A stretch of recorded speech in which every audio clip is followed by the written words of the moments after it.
us the real basics of water treatment and water reclamation, and we're going to see all that stuff happening. We do have a public tour in June. That's going to be a much more involved, come on up. That's going to be a much more involved process, and we'll be able to walk, we'll be able to get out of the bus, we'll be able to smell the sewage and the reclaimed water, we'll be able to touch some of it. It's a lot of fun. That's not going to happen right now. Today we're going to stay in the bus. We're just, like I said, it's going to be highlights of the highlights, and hopefully it's an exciting enough trailer to make you want to come see the opening show in June. So, maintenance and construction, so it's not real suitable for driving around on these big buses, so we're going to go to the other side. All right, wastewater treatment. It's important to clean this stuff up for lots of reasons. And the very first step in wastewater treatment we call primary treatment. Primary because it's the first. So I want to ask you guys, wastewater comes in two basic parts when it gets to us, or when it leaves your house for that matter. It has two parts to it. Can anyone think of what the two parts to wastewater might be?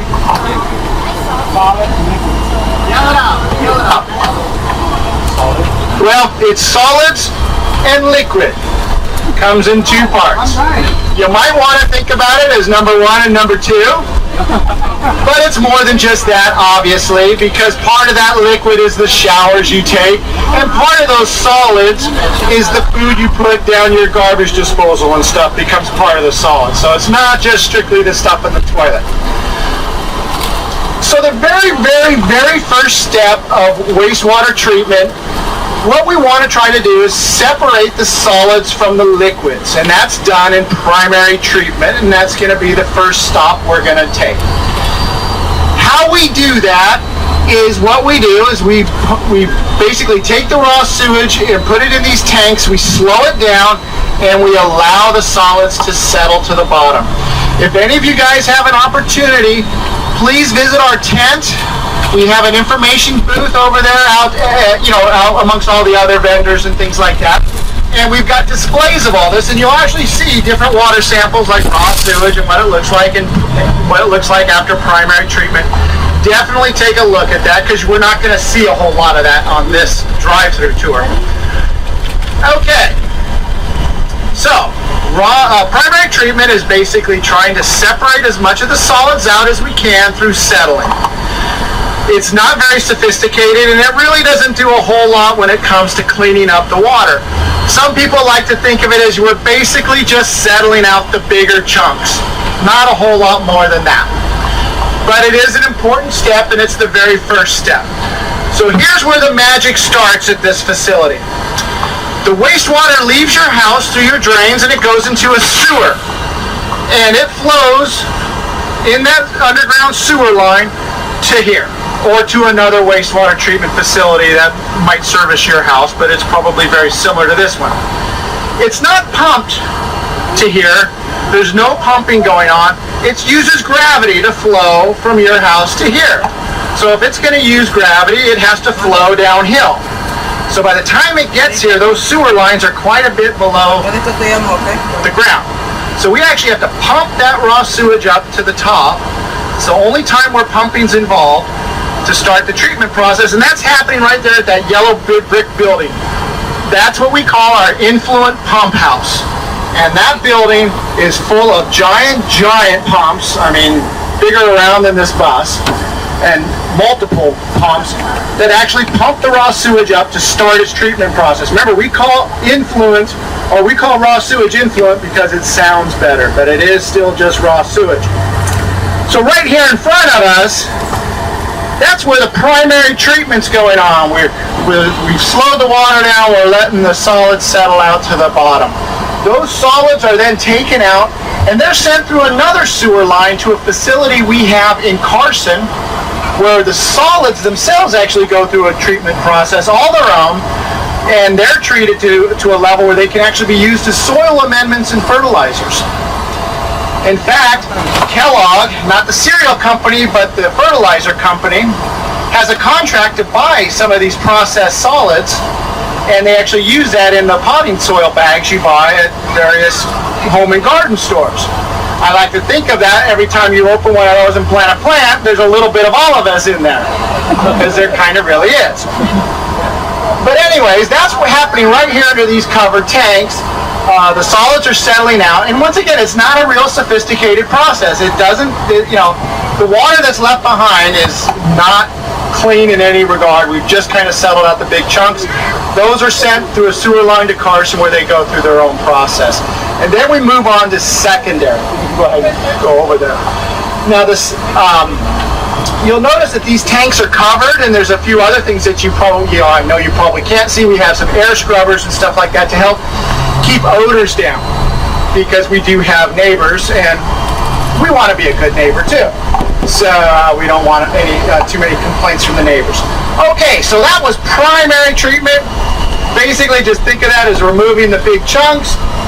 Now we move on to secondary treatment, and this is where all the fun, exciting stuff happens. This is where the action is secondary treatment. And we're actually going to get a better view towards the end of this tour when we drive around. But in these tanks you see here, that water that we've already kind of settled out all the solids in goes, and we have bacteria, and these beneficial bacteria, and they actually break down the waste and the contaminants in that water. They're eating it up, and they're doing all this heavy lifting for us. We just basically got to give them two things. We got to give them some food. There's plenty of food in that water, because bacteria aren't picky. Second thing we got to give them is an environment that they like to live in. And when you're bacteria, that usually means I like air or oxygen, or I don't like air or oxygen. And we give them both different environments in different places, and different groups of bacteria eat up different things. And they're the ones that are doing all the hard work for us. And we'll see when we go back around the other side. There's some areas that we're bubbling lots and lots of air in to keep the air for those air-loving bacteria. And then we also have some tanks where we're not bubbling a lot of air, and that's for those bacteria that can't survive in oxygen. And like I say, they're both doing different jobs. They're both eating different things in the waste. But they're doing all the hard work for us. So we'll go ahead and move on. Yes? What do you guys do with the methane gas produced from the anaerobic slip digestion? The what? What do you guys do with the methane gas produced from the anaerobic slip digestion? What do we do with the methane gas produced from the anaerobic stuff? Well, the main methane gas production occurs when we treat the biosolids, so that doesn't happen here, but they do recover that at that facility in Carson and generate oxygen. I won't say any, but almost no methane is produced in terms of the water portion of this, because they're just not in there long enough for the anaerobic process here. Okay, so secondary treatment, that's where all the fun, exciting stuff is. When you go and you look in our exhibit booth, you'll see water samples for secondary treated wastewater. The water looks very, very clean. It's very, very clear after secondary treatment. And the fact is, if you're a fish or a turtle or a fox or a duck, that water is clean. It's healthy for them. They love it. It is perfectly safe for wildlife. The problem would be if you were a human and you should happen to come in contact with that water after secondary treatment. It might not be safe, and it might not be healthy for people. And the reason for that is whatever is in our bodies comes out in our waste. That includes the drugs we take, legal or illegal for that matter. Our body excretes those, and so those chemicals are in there. But more importantly, the diseases we have, they pass through our body and into our waste. That's in the water too. That comes into the raw sewage. All of the diseases of all the people, of the million or so residents that this facility serves, is coming in here as well. Now, we don't kill off all those bacteria and viruses, because if we did, we'd be killing off all those beneficial and helpful bacteria that are actually doing all the work for us. So we have a third process. After secondary, we go to tertiary treatment. Well, and the reason why after secondary that water is safe for wildlife is because they don't catch the same diseases that humans do. Diseases generally don't jump species. So it's safe for fish, but it's not safe for people. So what we do in the third step, the tertiary treated or the tertiary phase, meaning third, is over there we have some, you see rails, and that's just about all you can see. But on the other side of those rails are sand and gravel filters. The secondary water is filtered through these filters to remove any tiny little particles that might be left in there. And there's not much at all, but they do go through that filter phase. And then it goes to these covered tanks. This is where we disinfect. We add chlorine to kill off all the bacteria and viruses that came in or grew in the treatment process. And at that point now, the water is actually safe for human contact because now we finally cleaned it. And that's what you see going over this little weir here. This is full tertiary treated, reclaimed wastewater. 8 to 10 hours ago, this was raw sewage. And now it's water that can actually be recycled and reused. And we recycle and reuse it for irrigation of the grounds, parks. Some businesses use it for heating and cooling or for paper, carpet manufacturing. Rose Hills, the cemetery, they actually buy the reclaimed water to irrigate all of their properties. Anyone know why Rose Hills buys reclaimed water to irrigate their properties? Because they're worried about the drought and they want to save a bunch of water. No, they do it because it's about 1/4 the cost of direct potable water. So they save a fortune. It's about 1/4 of the cost. Now, I don't know about you guys, but I want to save 75% on my water bill, just like Rose Hills does. Problem is we're not allowed to put this water through the same water lines that go to your house and your faucet. It has to go through a separate pipe, purple pipe, completely independent because it's recycled reclaimed water. It'd be very expensive. It probably cost me millions and millions of dollars to build a pipeline from my house to here to use the recycled water. But if you're a business like Rose Hills, it makes sense. For one, they're not that far away. Two, they use a whole bunch of water and they can save a lot of money. So they'll help pay for that infrastructure. Anyways, I'm going to go grab a sample and bring it back into the bus here real quick. Let you take a look. It looks a little more green here because of all the algae and stuff that's growing in the tank, but it's actually very, very clear. I'll be right back.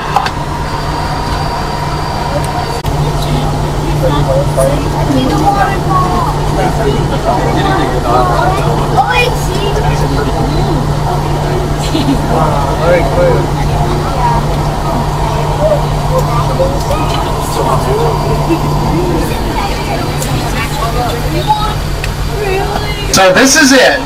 8 to 10 hours ago, this was raw sewage. Probably 10 and a half hours ago, this water was in someone's toilet. Depending upon how far away you are from the treatment plant. But right now, at this point, it actually meets all drinking water standards. Everything we can measure in this water meets all drinking water standards, and it's actually suitable for, it's actually been approved and certified for body contact, which means you can swim in it. And that's perfectly allowed. Now, it's not allowed to drink it directly. There's just regulations that prevent using this directly. That's why we can't put it into the potable water lines that would go right to your house, because regulations prevent it. But not because of what's in here that it's unsafe. It's more because there might be something in here that we don't even know or can't measure that in 20 years might cause a problem. Because certainly if you swim in it, you're going to swallow a little bit, and there's no problem with that. So let me go put this back, and we'll come back and we'll answer some more questions.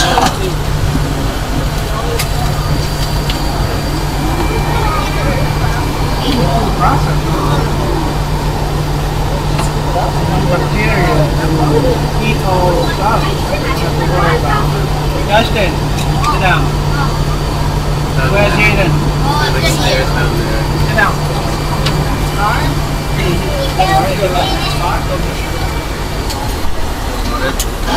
Yes. What do you call the water? Reminded me. Almost forgot. So, 100 million gallons a day, right? All of it's treated to what I just brought here. All of it can be recycled and reused in some way or another. Unfortunately, only half of it is recycled and reused. And when we recycle and reuse it, it's going to parks and schools to keep everything green, or the cemetery. Some businesses use it, and also for groundwater recharge. But the other half, there's no place to put it, so it ends up flowing out to the ocean and being what we call wasted. Perfectly good water, so we're only actually reusing half, which we would like to get that closer to 100% of it instead of half. It's going up every year a little bit, but it needs to go up faster, I think. Yes, so now I decided to take a stop here. We're back to secondary now, so kind of saw the whole process, and now we're back to the start. But these are those tanks I was telling you about, where we actually pump in the air to make the bacteria happy. So you see all the air being bubbled into that one.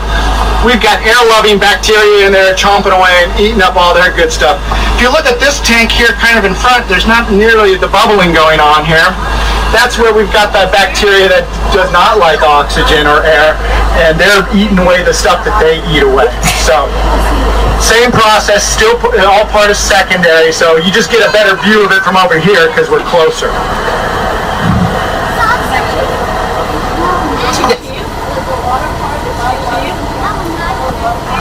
But the water parks, not that I'm aware of, no. No, but it would be perfectly safe. I mean, it's like a swimming pool. I mean, it's chlorinated, it's disinfected, just like swimming in any swimming pool. It would be perfectly safe. Now, the funny thing is people say, oh, but so we don't drink it. And the truth is, no, we can't. You can't drink it directly. But the secret is we are drinking it, because most of the recycling that we do is what we call groundwater recharge, and we use this recycled water to recharge the groundwater basin where a lot of our water comes from. So eventually this water does become part of the groundwater system. It ends up being pumped up and actually going through your water company and getting to your house eventually. It takes about 4 years once it gets into a groundwater basin to make its way through all the rocks and soils and get to a pump. But keep in mind how clean it is as it's even going in, and it's even getting cleaner as it moves through the water table. So we can head on back.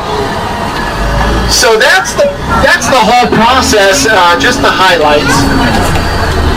If you come out for a public tour in June, we are going to be walking down the middle of these tanks. We're going to get real close. You will smell things. I'll let you guys wash your hands in the water at the end that I just collected. Even the primary tanks are all covered up. We'll open a couple of those and we'll stick our heads in and see what we can find. It's kind of interesting.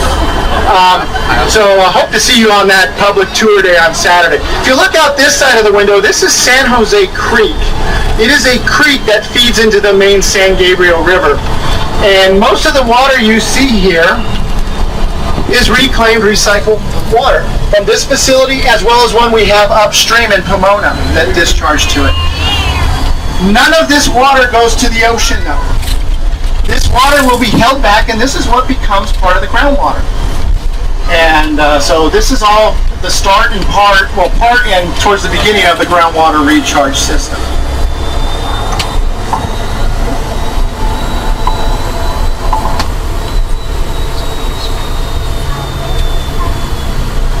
In the meantime, this water, obviously, there's fish and wildlife that use this. You might see some birds. There's definitely, we'll actually go out. I'm an environmental scientist here, so I do a lot of the environmental testing that goes on.